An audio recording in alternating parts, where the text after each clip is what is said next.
The Conservatives are the largest party. They don't have an overall majority at this stage. The Prime Minister called this election because she wanted certainty and stability. This doesn't seem to look like certainty and stability. Welcome to Polling Politics. This episode is sponsored by Smarkets.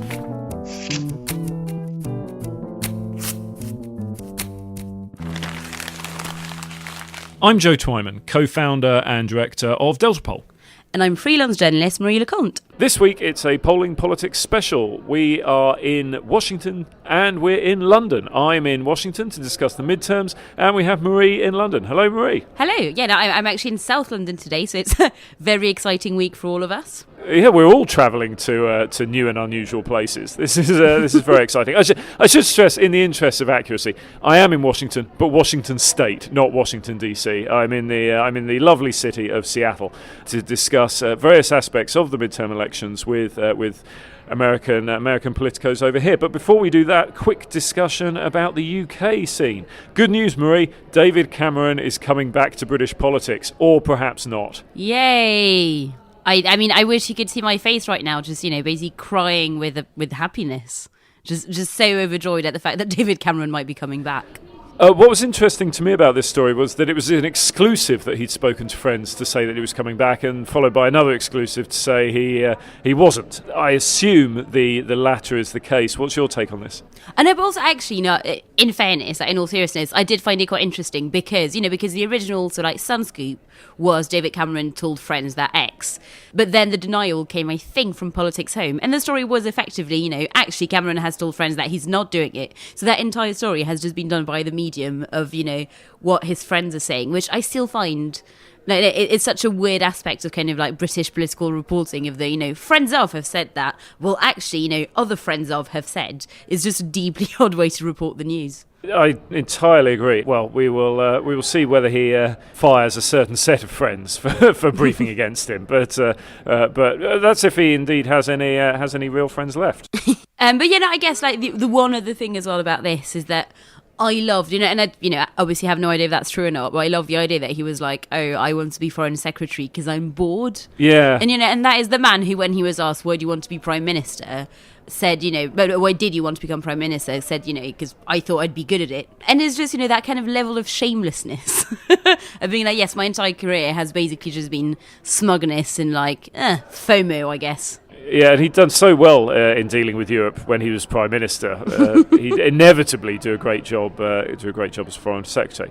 Certainly the public overwhelmingly see a return to politics for David Cameron as an unpopular thing, and a majority are against it. I can't see public opinion changing very much on that. Nah, me neither. One person who is definitely leaving politics, at least frontbench politics, is Tracy Crouch, who resigned on an issue of principle. Now, this is almost unheard of. I mean, I don't know what she thinks. Is this the 19th century, where politicians will resign simply because they fundamentally disagree with the actions of their party? Quite remarkable. Tracy Crouch resigned over fixed odd betting machines and the speed in which rules were being implemented or not.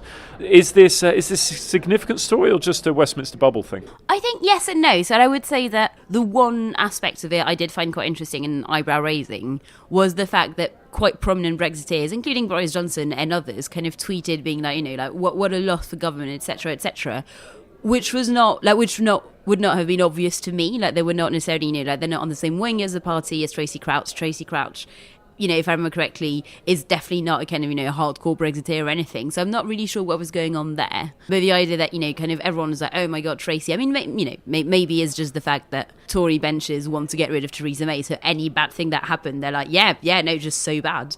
But beyond that, I think that's kind of, it was quite straightforward, really, of just... It just felt like such a kind of like self-inflicted wound from Number 10, because Tracy Crouch was really well liked. She is a minister who people respected, and I think cross-party as well.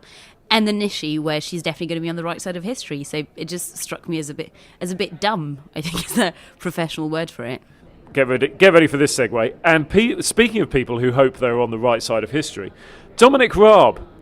He believes that Britain is an island, but he's only just found out. Was this a bit of a revelation for you, Marie? Oh man, I am so tired of these stories, because also I feel like I'd like to say that comes on the week where Jeremy Wright, the bloody Secretary of State for for Culture, Media and Sport was asked what papers he reads, and basically didn't say any. Like, he just reads Time magazine, which in a weird way was fascinating because I did not think anyone ever actually read Time magazine. I have nothing against it per se, but also it's just not something it ever occurred to me that people read. So I think that we've had that, then we've had the Brexit Secretary basically saying, it turns out we're kind of surrounded by sea. And a few months ago we had Karen Bradley basically going, I'd not realised that people in Northern Ireland voted among sectarian lines. It's been fascinating looking at that.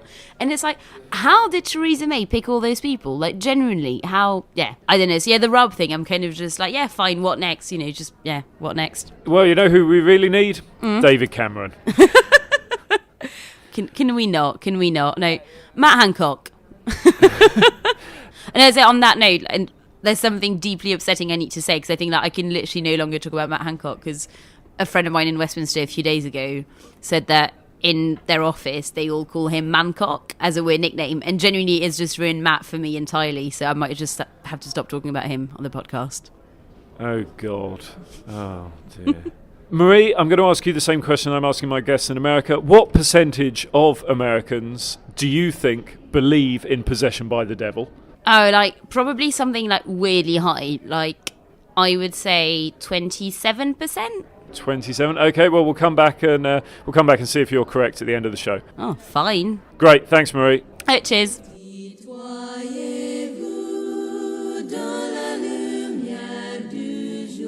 Joining us now is Matt Mackowiak. Matt is a Republican consultant. He is Potomac Strategy Group president and a Washington Times columnist. Welcome, Matt. Pleasure. Thanks for having me. That was an absolute pleasure. And now you run your own podcast on American politics, I do, believe. Would you like to give that a quick plug? Well, of course I would love to. It's called Mac on Politics, M-A-C-K on Politics. We've done 106 episodes. Wow, 106? Blimey, we've got nowhere near cabinet secretaries and senators and members of Congress and authors and all kinds of people you can find on iTunes, Google Play, Stitcher, and at maconpoliticspodcast.com. Fantastic. I want to discuss for our British listeners what you, as a Republican, how you view these results. Was it a good day at the office or a bad day at the office for the Republican Party? Look, it was a split decision. It's like a boxing match that goes to the end and there's no winner declared.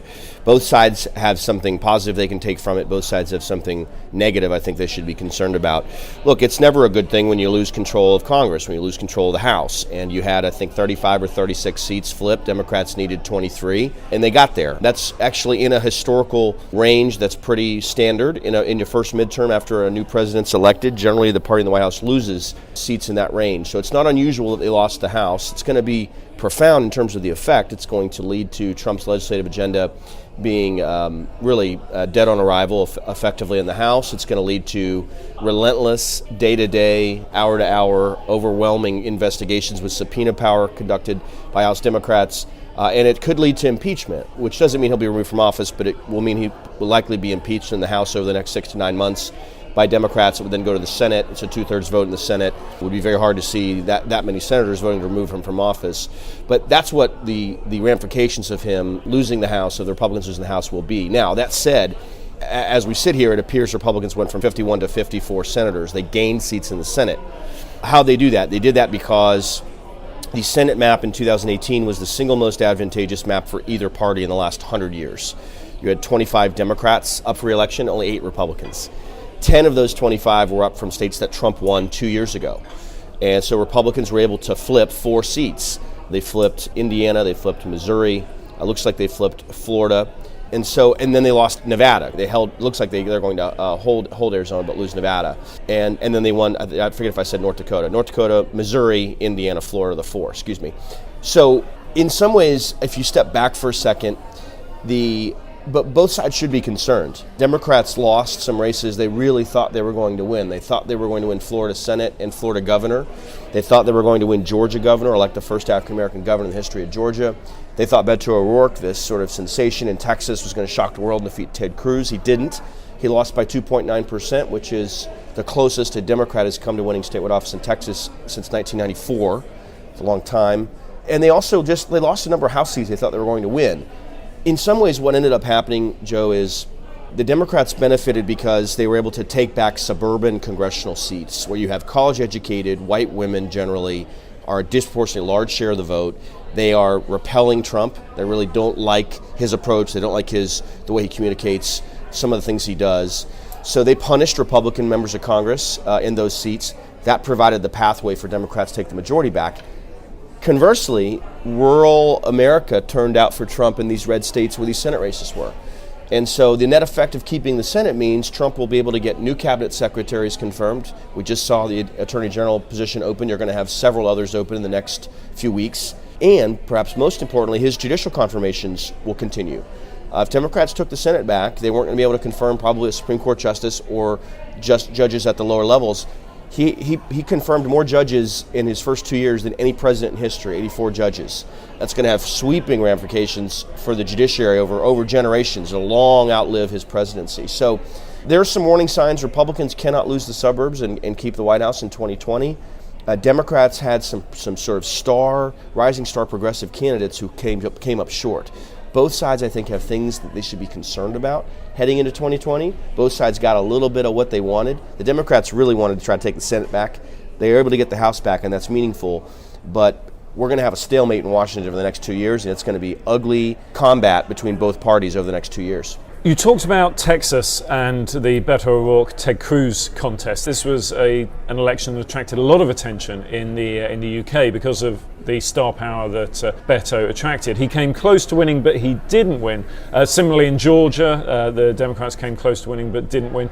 What are the implications for Texas and Georgia turning into these purple states that potentially could be won by Democrats come an election in 2020? Is that something Donald Trump should be worried about? It's a great question, and I think if you step back and you look at 2016, Donald Trump was elected president of the United States for one reason. He was able to crack the code in the Rust Belt in the middle of America, particularly with blue-collar white voters, and develop a path to victory, a path of 270 electoral votes that most people didn't see. Winning Michigan, winning Wisconsin, winning Pennsylvania, having a massive margin in Iowa. So if he can keep that path together, he'll have a path to re-election. What I think Democrats want to do is they want to change the map. And Texas and Georgia both, either or clearly both, but definitely either of those would change the map. It would make it very difficult for a Republican to be re-elected in 2020 if they were able to flip either one of those states. The reason Texas and Georgia are becoming more competitive is because they're changing demographically in ways that are benefiting Democrats. Minority voters are growing as a share of the vote. In Texas, Hispanics are the plurality. They're on the way to becoming the majority in the next 15 years. And so I think if you look at both sides, they were able to overperform. You had progressive candidates at the top of the ticket in Texas and Georgia overperform. Beto O'Rourke should not be losing the Senate race in Texas by 2.9%. Texas is a state Republicans should win by 8, 10, 12 points. Trump won it by 8.5%. November 2016. It should be probably in that 10 to 12 point range realistically. So it's moving in the direction of the Democrats. Can they get to a point where they can really flip Texas or Georgia? I don't know that it's possible in 2020. I think what's more possible is to take those Rust Belt states away from Trump, depending on who they nominate. Could they flip Michigan? Could they take Wisconsin back? Could they take Ohio? Could they take Pennsylvania? Depends on who they nominate, what kind of campaign they run. But sure, look, if Democrats were ever able to flip Texas, the Republican Party would be a minority party forever. And that's why they go after it every 2 years. They sell the dream of Texas. No, we can win it. We're going to do something differently. Here's why we can do it. And they fall short every 2 years. Now, they fell short in a much more narrow way this time than they have in the last 24 years. And so they probably feel like they're closer than they've ever been. The question will be, can they nominate someone who could win Texas? And is even trying to win Texas worth the investment, the massive investment? No person who's ever run for United States Senate has raised more money than Beto O'Rourke did in either party. And the more amazing thing about that is he's not an incumbent. He's a challenger, and he was running in a state that shouldn't have been competitive. And he raised $80 million in 2 years. It's an extraordinary amount of money. Do I think that the Democrats are going to put a fraction of that into Texas to try to flip it in 2020? I don't. I think they have other paths to get to 270 electoral votes, depending on who they nominate. And finally, Matt, if you had to say, what percentage of Americans do you think believe in possession by the devil? I had never thought of that. I would say 3%. 3%? Well, I hope it's very low. We'll see if you're right at the end of the show. Good. Matt, thank you very much. Thank you. Enjoyed it. Cheers. Can you see by the dawn's early light And for this special edition of Polling Politics from Washington, we are joined from California by the CEO of Smarkets, Jason Trost. Hello, Jason. Thanks very much for having me. Hello. Thank you very much for coming on board on this special edition. I want to start by discussing the betting market's overall result from the midterms. So was this a good midterm elections from your point of view? You know, a lot of times betting markets are called prediction markets. I think it's dangerous to try to think of betting markets being if something has an 80% chance and doesn't happen, I wouldn't call that the markets get it wrong. Just like if you have the weather forecast say it's going to rain tomorrow and it doesn't rain, you don't say, oh, the weather forecast is no good, I'm never going to use it again. So I think the betting markets are really interesting because it's a real-time aggregation of information, but I think it's kind of the wrong perspective to say, did they get it right or not? That said, I think it was a fairly predictable election. I mean, things went pretty much to plan. The popular wisdom was that the Senate was going to stay with the Republicans and the Democrats were going to take back the House, which indeed did happen. So I think in general, the volatility was in line with what the expectations were for the markets. And as you said, this was in line with expectations. But were there any specific markets that you were running where the odds were very much upset, where punters could have made some money or lost a lot? The house market, I don't know what happened. I was in my car and at the stoplight I checked the market. But going pretty much the last few months, the chance of Democrats taking the House was 60-70%, climbed up to about 80%, and then something happened. I think early exit polls came out or something, and it dived to like 38%. And then ended up recovering over the next 2 hours or something. But, I think everybody must have thought that it's like, Brexit 2.0 or 2016 2.0. So that was probably the craziest thing that I saw this cycle. And obviously from a British perspective, the thing that we are most interested in, and I imagine punters in Britain are most interested in, is the question of what this means for 2020. And this is what we've been asking guests this morning. So from the market's point of view, what's happening?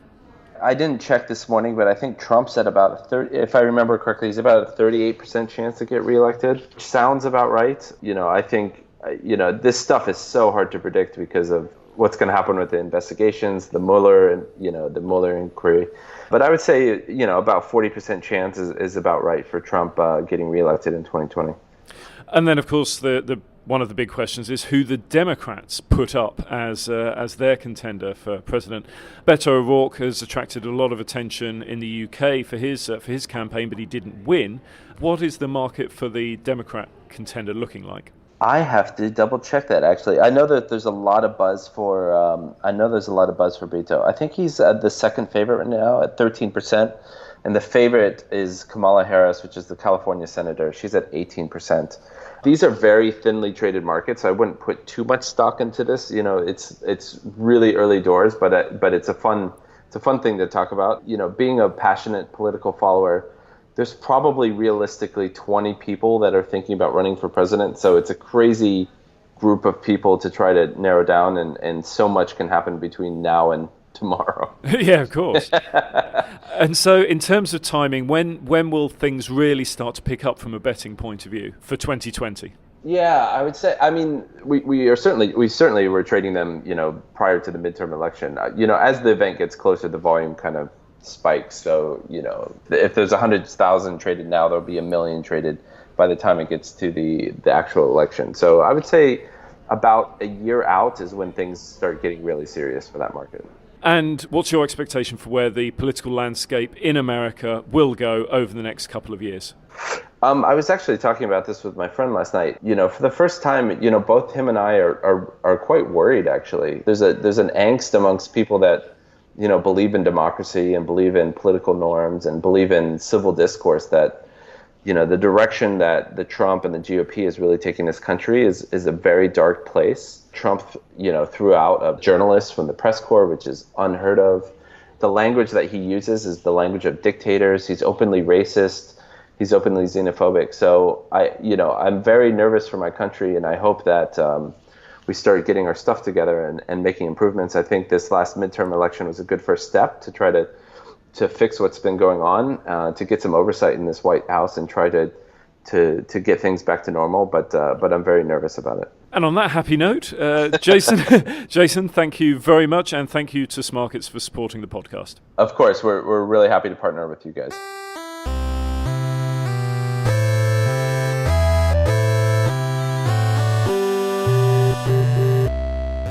We're joined now by Sarah Binion. Now, Sarah is Director of Monitoring and Evaluations at Defy Ventures. Hello, Sarah. Hi, Joe.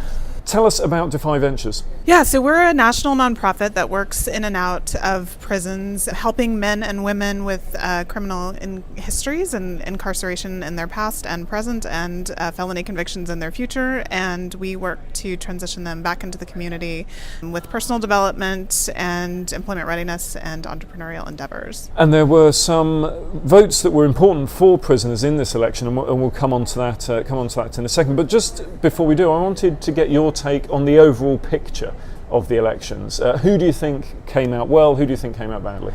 You know, it's really interesting. It was an interesting election because both sides seemed to be claiming victory. The House turned blue, which is an interesting transition, but not unusual in a presidency or administration where everything was red. And when I say blue and red, I know this is for a British audience. So blue are Democrats, red are Republicans. Much like driving, you get things the wrong way round. Yes.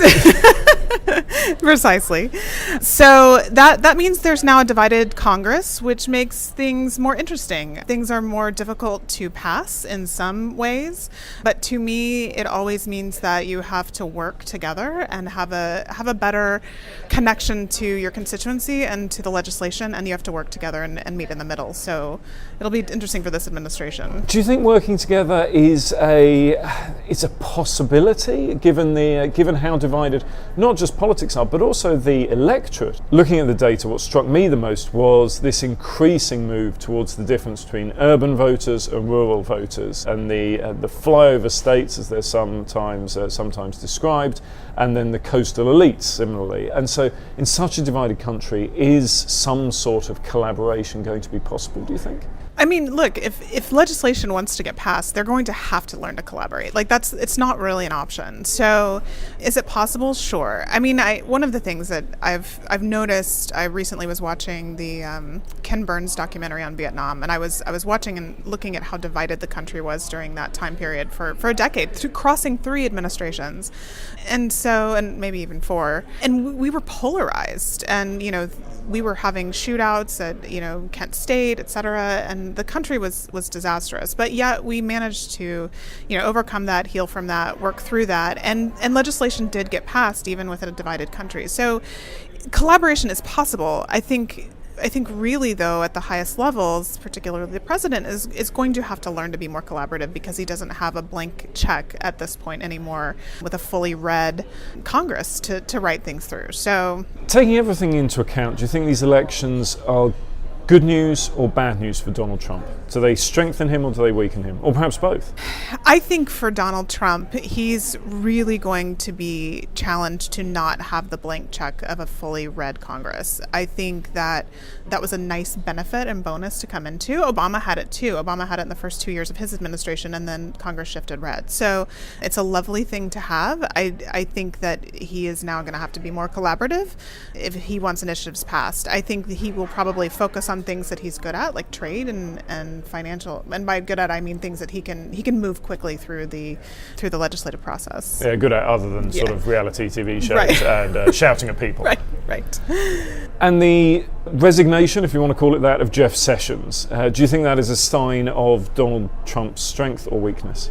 Well, I think most people in the party have left or resigned on some level. I would say that it's not necessarily an indication of strength or weakness, but I would say administratively, he's not doing well at keeping the people that he, tried to come into the office with, and he's lost almost all of his advocates. And Jeff Sessions originally was a huge advocate of his. And he is either fired or they have quit. That in and of itself will weaken an administration just by the sheer turnover and attrition. You mentioned the fact that you work in the area of prison reform. There was a big vote in Florida around voters' rights for prisoners. Tell us about that. Yeah, so this is a really interesting subject that came up quite a bit in the decade of between 96 and 2008 and has slowly changed the landscape of advocacy and rights for men and women with felony convictions. So, explaining to a British audience, the way that America is set up, for the most part, each state has its own laws that allow whatever latitude they want to have with regard to voting rights for men and women with felony convictions.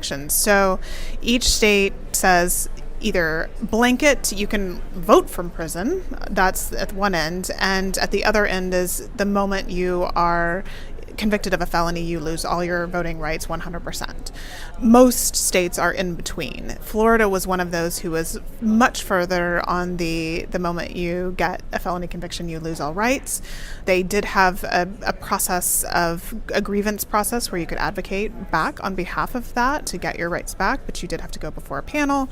So the voters in Florida voted to reestablish voting rights for men and women with felony convictions, barring, I believe they have a grievance process in place, but I'm not certain about that. But barring the men and women with murder and sexual assault charges. So they have allowed for the lower level felony offenses, but those higher level capital and murder and sexual crimes, those were not blanket restored. And this could be important because Florida is such an important swing state come presidential elections, and sometimes the margins of victory are so narrow. Is that right? That's totally correct. I mean, if you think back to like 2000, right? That was hanging chads and an election fun days of 2000, and people were saying the worst thing that could happen is George W. Bush becoming president. Imagine back in the day. A lot of people really do miss those nostalgic days of George Bush. yeah, I think those people are described as Americans. And just finally, Sarah, I'm asking all our guests this morning, what percentage of the American people do you think believe in possession by the devil? This is, of course, completely unconnected to anything we were discussing with Donald Trump. But what percentage do you think? Dear God, I wish I had a witty response to that. You always hope that your country is less, or is more informed, I should say. But, probably, let's go with 45%. Well, at the end of the show, we'll see if you're right, and you might win a prize. Thanks very much. Thanks.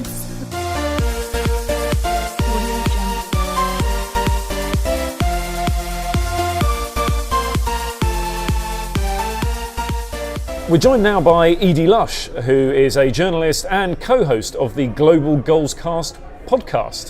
Hello, Edie. How are you? Yeah, we're doing well here in Washington for our special.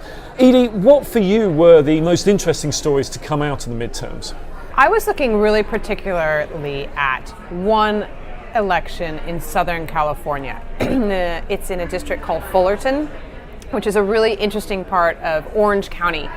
So historically, near Los Angeles. Yes, near Los Angeles, near Disneyland. Historically, the land of white Republican voters. However, as you know, I'm sure you found out, the demographics in the United States are changing so rapidly, and Fullerton is one of those places in California that has changed enormously over the last few years. You've seen a lot of movement of Hispanic population into Fullerton, but you've also seen a lot of Asian Americans move in, and very disparate kinds of Asian Americans, so you can't put them all into this one bubble. So you have a lot of Korean Americans, and then you also have a population, for example, of Vietnamese refugees, and now their children. And there was a fascinating story that I followed during the primary season leading up to this election, of whom the Democrats were going to choose to run in this election. And it came down at one point to a choice between Gil Cisneros, who was eventually chosen to run for the Democrats, and a woman who was a doctor. Her name was Minh Tran. She was the daughter of a Vietnamese refugee. She was the story of the American dream. Parents came as refugees, did all they could to make sure their daughter had an amazing education. She becomes a doctor, gives back, etc. And the Democrats tell her to stand down against Gil Cisneros. They've chosen their man for the election, and they know who can win against the Republicans. They've literally chosen their yeah, man. they exactly.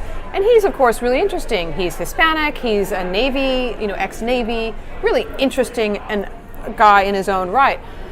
But I think they got the demographics wrong, because look who the Republicans chose to run in that election. They chose a Korean American woman. Wow, and the Republicans chose that. And guess who won? By literally about 2% of the vote. Wow. The Republicans. So I think it's a lesson for the Democrats of really rethink what's going on in America today, because I think it reflects what's going on in the rest of the world. When you see, I'm sure that when you've spoken to young people who are voting, they care about different things. They care about really different things. Of course, they care about healthcare. Of course, they care about their livelihood and their job outlook. But actually, I think they care about other things. They want to see people who reflect the world that they see around them. They want to see people who look like them, who are being elected to office. And we know, as I mentioned in Fullerton, that this is an area of really changing demographics, and you get a voter who wants to see somebody who looks like them coming in, this sort of new face. And these big questions, as you say, are true across the world, particularly for progressive parties, for finding out what is it they stand for, Yeah. what is it that they are about, because it's not just about representing the working class or the blue-collar workers in the same way that it was 20, 30, 40, 50 years ago. Exactly. So I interviewed for my podcast, Global Goals Cast. Little plug for it there. Plug away. We're all friends here. Listen on Apple Podcasts or wherever you get your podcasts. I interviewed a woman called Tabata Amaral de Pontes, and she is young Brazilian woman, incredible story. Came from a favela, educated at Harvard, started with a group of friends a political movement in Brazil, and started a movement because it was in Brazil very difficult to actually start a political party. So they started a political movement aligned with things they cared about, values they cared about, things that they wanted to see reflected in the political system. And along the way made alliances with a number of different political parties. What was interesting about her was that some things that I saw when I interviewed young people who are getting involved in politics in Sri Lanka, in East Africa, in Sierra Leone, in the West, in the United Kingdom, people looking specifically at situations that they find appalling. So in Brazil, for example, there was an issue in a school, very local issue in a school, a transgender kid being kicked out of school. One of the issues that this group that Tabata formed came around, got a group of people together to lobby and help educate the school on how to include this kid. Got the kid included, brought the community along, and therefore brought more people to her party. That's a tiny example of some of the other things they did. One of the things that I saw really strongly around the world, as well as political movements in the US and in this election in the US, is the changing role of young women and their voices and how they want to be heard. So I interviewed a woman in Nepal whose big issue is menstrual health. Now for me, when I started talking to her, I thought, I don't think I've ever spoken about my period in public, ever. And it was almost... Never asked to speak on panels about this? No. Keynote speeches? And what's incredible is that my reaction to it was like, oh my God, that's so surprising. And then I thought, this is great. Like, this is exactly what we need. It's a tiny example of when you get more young women involved in politics, they not only bring the issues to the table that they fiercely care about, and by the way, in Nepal, the reason she cares about it so much is because, as you might know, there's this whole thing of terrible tradition of when women have their period, they get put into a cow hut, a cow shed, and left to bleed until they've finished. They're not allowed to touch food, they're not allowed to touch people. I was not aware of that, but I feel positively unwell at the thought of that. So thank you for that, Edie. But the issue is that she wanted to incorporate change. So again, she gets a group of friends together, starts an NGO in this case, and then lobbies for political change. I think we saw that in the US as well, in terms of how you get young women involved in very specific issues that they care about. Take religious identity. In Obama's presidential election, for example, we saw white religious women not voting for Obama. in this midterm election, there's a very interesting trend that white evangelical women not voting for Trump. They're starting to vote again not as a group, but for values, for things that they care about. The obvious question then is, can this movement that you're talking about bring an end to the Trump presidency in 2020? That is like the $1 trillion question that I would absolutely love to have an answer for. I truly believe the Democrats need to do some hard work to figure out who it is that they can get that's a really strong candidate. Because it's no good Donald Trump being unpopular if the person the Democrats choose is similarly unpopular. And I don't want to go over old, tired ground on why Hillary Clinton didn't win, but it needs to be somebody who's very different from her. So I noticed that John Hickenlooper, the former governor of Colorado, the other day was joking about whether or not he was going to run. Really strong candidate from Colorado, white man, there's a lot to say there. Do you think it needs to be a man? I don't think it needs to be a man. I do think that we need to find somebody who doesn't have, I just don't want to get into all of it, but the baggage that the Clintons bring whenever you mention them. I think it needs to be not a dynasty. Right. Does that make sense? Yeah. Well, thank you, Edie, very much. Just one final question. If you had to say, what proportion of Americans do you think believe in possession by the devil? In possession by the devil? Yes. Like that it's an actual thing? That it's a thing. Or that it's happening to them? No, that it's a thing. 10%? 10%. Well, we'll find out at the end of the show. Edie, thank you very much.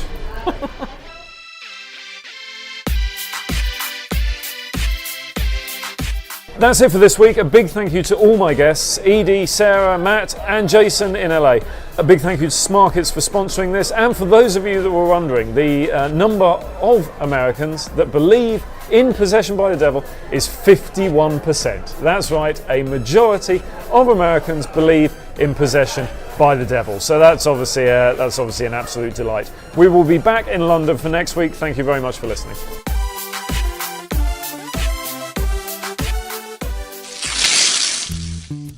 Please remember to like, subscribe, review, all these different things that help people hear about us, and do tell all of your friends and many of the people that you don't know, even if you haven't enjoyed the podcast. This is a Poddo podcast produced by Nick Hilton, and our theme tune is by Joe Button. For more details, go to podopods.com, and for sales and advertising, email nick@podopods.com.